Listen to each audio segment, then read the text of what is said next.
بسم اللہ الرحمن الرحیم۔ السلام علیکم ناظرین، کیسے ہیں آپ؟ امید ہے آپ سب خیریت سے ہوں گے۔ اگر آج آپ لوگوں نے درود پاک نہیں پڑھا تو برائے مہربانی درود پاک پڑھ لیجئے۔ آج کا ہمارا واقعہ ہے بلکتا بچہ۔ حضرت عائشہ رضی اللہ تعالیٰ عنہا فرماتی ہیں کہ حضور صلی اللہ علیہ وآلہ وسلم نے فرمایا، اللہ تعالیٰ اگر حضرت نوح علیہ السلام کی قوم میں سے کسی پر رحم فرماتا تو معصوم بچے کی ماں پر رحم فرماتا۔ سرکار علیہ الصلوۃ والسلام نے فرمایا، حضرت نوح علیہ السلام نے 1000 سال تک قوم کو پیغام ہدایت دیا، پھر 100 سال تک شجرکاری کی مہم میں مصروف رہے۔ درخت بڑھے، پھر ان کی کانٹ چھانٹ کی، بعد ازاں کشتی تیار کرنے لگ گئے۔ قوم کشتی کی تیاری میں مصروف دیکھ کر مذاق اڑاتی اور کہتی کہ خشکی پر چلانے کے لیے کشتی بنا رہے ہیں۔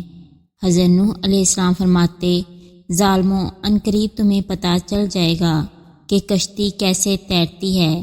جب کشتی تیار ہو گئی اور پانی نکلنا شروع ہو گیا، یہاں تک کہ پانی نے عالمگیر طوفان کی شکل اختیار کر لی، تو ایک عورت جو اپنے بچے سے بہت شدید محبت کرتی تھی، وہ ممتا کے ہاتھوں مجبور ہو کر بچہ کو لے کر پہاڑوں کی چوٹی کی طرف چل پڑی، یہاں تک کہ پانی پہاڑ کے تہائی حصہ تک پہنچ گیا تو وہ عورت آگے بڑھی اور پہاڑی کی چوٹی پر پہنچ گئی۔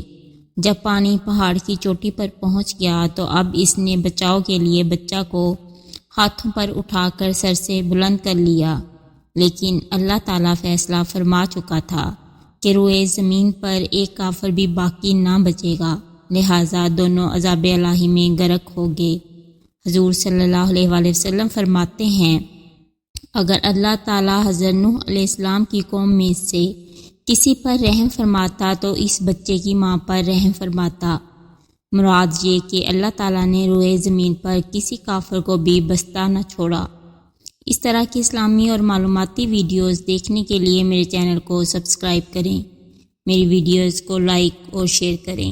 شکریہ۔